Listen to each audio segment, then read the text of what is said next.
So first off, name's Meesh Powell, or Mishael Powell. People call me Meesh. I'm a fun, exciting, intelligent person. I love to communicate with people, talk about certain things, issues. Yes, I play football, but I don't want that to be the main piece you know about me. I'd rather you know about, my purpose, people in my life that have helped me, and just kind of how I've developed into the person I am today. What is a day in the life of a student athlete? I mean, walk me through your day. I know sometimes there's Friday games. Right. What does that all consist of? And what are some perks? Because I see you guys on campus with these little golf carts. Oh. And I'm always envious. Yeah. Oh, yeah. Okay. Okay, so the day in the life, I'll just give two. I'll give a game day, and then I'll do, first I'll do a normal day, then I'll do a game day. So first, I wake up probably 5:15 in the morning, and get ready. I live about 15 minutes away. We have to check in by 6 o'clock. Check in and make sure everyone's in the building. And during that check-in time, we have breakfast, treatment, and kind of get your body warmed up for practice. Then we have meetings. We'd have 2 different meetings that we go through, about 45 minutes each. Then we go to practice. So we probably get to practice around 9 o'clock. So practice starts around 9 o'clock, and we practice for about 2.5 hours. So we're done around 11:30, and then depending on what day it is, we have a lift. So certain groups will do a workout for about an hour, and then class, usually I think my first class is at 1:30, but some people's class start at 12:30. So everyone rushes out, gets to class. I usually stay back a little bit because I have about a little bit more over an hour left, and I'll either go upstairs and eat. They give us lunch. I'll either be doing treatment, watching the practice that we just watched, trying to critique myself, and then I'll go to class. So then I'll have class. I have class Monday through Thursday, but it's only one class a day, but it's different class. They switch off by the day. 1:30 to 3:20, and then you get around about an hour and 40, hour and a half to go to another treatment section, or if you have homework, you can get that done. And then we have meetings at 5 o'clock. And those meetings consist of watching the practice that we just did that morning, going over corrections, and then kind of a brief review of what we're going to expect tomorrow. Tuesday through Thursday. Friday is a bit more relaxed just because it's the game. So we get to the stadium around, I'll just say a home game, we get to the stadium around 9. We watch film. We do a bit of a walkthrough, just go over all the different plays we're going to see, all different type of stuff. Then if you have class, you get to class, and then we come back here by 4 o'clock to do another walkthrough, basically the same thing, and then we end up traveling up to the hotel in Redmond, because they're not letting everyone just show up to the game on their own. So it's you guys are all just gonna stay together the night before. So no, so we get to the hotel, then we have meetings, kind of like a hype up meeting to make sure we're all dialed in, locked in. Then we go to sleep. the only time. Then we sleep. Recently, these last few games, they've been late, so about 7:30. So we just stay in the hotel probably all day, whether that's getting treatment, eating, watching film, and then we play. So I'll probably say that's probably the day in the life of both of those for sure. Yeah, that is intense. Yeah, for sure. And it's a job outside of school. And schoolwork alone, especially going to the UW, it's rigorous. Yeah, and you're talking about being in business. Yeah. That's demanding and time consuming. How do you create balance for yourself? I would say, one, having a schedule, writing things out. You think you know everything in your head, but writing things out, I promise, makes everything so much easier. And kind of just being, I would say, disciplined. Being disciplined is key. So when I know I'm supposed to be studying, I'm let me get up so I can study, because I know I'm gonna be hurting tomorrow morning if I gotta wake up an hour early to study, or if I gotta wake up this so and so to study before a quiz. So I would just say being disciplined and just being very scheduled based on, okay, I got this class, I got this quiz coming up. All right, I need to make sure I read this. And also, you think like you're so busy, which you are, but if you use your time effectively, like once you get more towards like the night, like you have like kind of time to relax. It's just almost, I think of it like, okay, let me just handle my business in the daytime.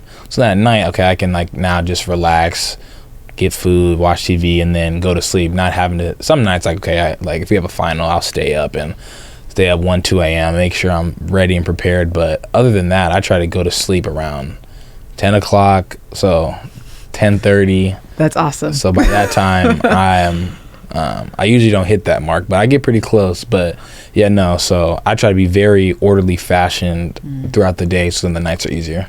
Yeah, being strategic. Yeah. Yeah, because that time, my grandma always says that clock rolls around so fast. Yeah, no, it does. So that you know it.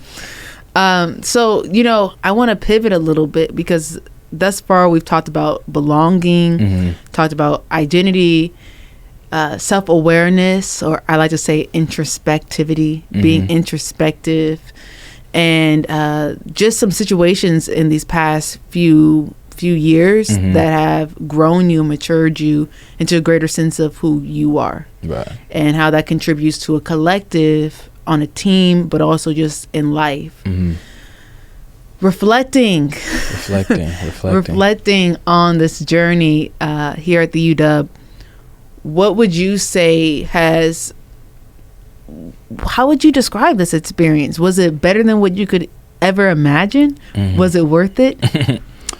Was it worth it? Yes. It 1,000% was worth it.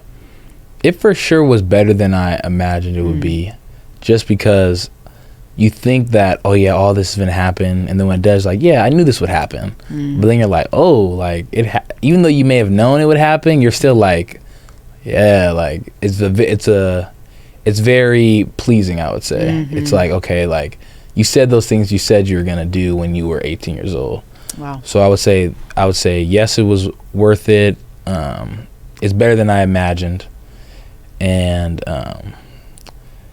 I wouldn't do it differently. I for sure wouldn't do it differently. I think, like I said, like God has a purpose. So there's a reason why I went through these certain trials and tribulations, because He's preparing you for what He has prepared for you. So I always think about that. Like, all right, like right now you may be in the thick of it, but there's something at the end of this that I'm supposed to be learning from this. So just kind of having that mindset. So yeah, no, I don't regret it at all. He's preparing you for what He has prepared for you. Yes, ma'am. Mic drop. Yeah. Yeah, that's real. That's very real. And it takes patience to get there. It takes major patience and perspective to get there. And that perspective goes into everything. Yeah. I think one of my favorites is everything's working together for my good. Right. Nothing can come up against me because it's always working for my good. Right. What would you tell 18-year-old Meesh? I would tell him, what would I tell myself if I was 18 now knowing? If he was sitting right next to you. If he was sitting right next to me, I would say, you're doing everything right. I think me being 18, I used to question, like, am I doing this right? Am I doing this correct? Or why isn't this working out? But just giving him that reassurance, like, hey, like, relax, like, you're doing everything right. Like, you may be stressed, but you're doing everything right. Just keep doing what you're doing. Keep doing what you're doing. Were you a perfectionist at 18? Pretty close. Yeah. Pretty close. Just because I just wanted to be good so bad. So it's almost like, okay, in order to be good, that whole idea of being perfect, I mean, you can't be perfect, but 18-year-old didn't know that. But now I'm like, yeah, that's not. Who told you that you weren't good, though? When did those ideas start creeping in? It wasn't that I wasn't good. It was almost like, was it not good enough? Like this, like there's a different, like this is a different level. But it wasn't like, oh yeah, you're not good. But it was almost like, no, like you're pretty good, but like I don't know about like this good. And so that's when it was kind of like I know I'm good, but like can I be like good? And I'm like working out, I'm doing all this stuff, and I'm like wanting to see results and things like that, but like just taking time and just telling them like, yo, like I promise, like you're doing everything right, like don't question yourself, just keep going. It kind of saddens me, like it moves me and it saddens me, because I think that a lot of us have that, maybe not in the context of athletics, but just in life, right? You know, earlier this year I wrote on a campaign, an anti-gun violence campaign, and I had vouched for myself, like I'm ready to do this. Right. I believe that I can write stories and I can sit in front of fathers who've been on both sides of a gun, who've lost their child and participated in gun violence, and write a really good piece. Right, confidence. That's all you need. I'm telling you. But there was also moments at the same time, because we're human, why I thought to myself, and I even prayed, in fact, about the gift God gave me. Am I equipped? You know? Can I really deliver?